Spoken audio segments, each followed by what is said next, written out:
Home Remedies presents how to use Colgate toothpaste for skin whitening.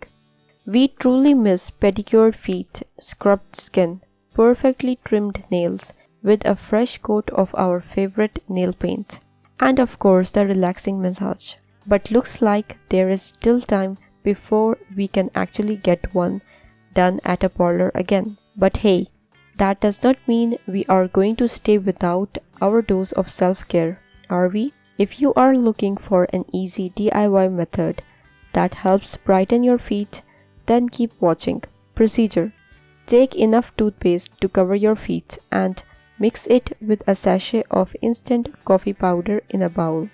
Give it a good mix and apply the resulting paste all over your feet. Let it stay for about 15 minutes until it is dry and flaky.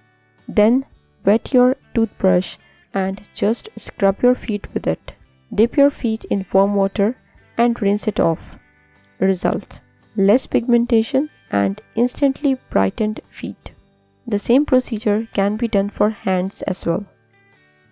If you liked the video, hit that like button to give it more value and share it on your social networks to let others benefit from it too. Thanks for watching.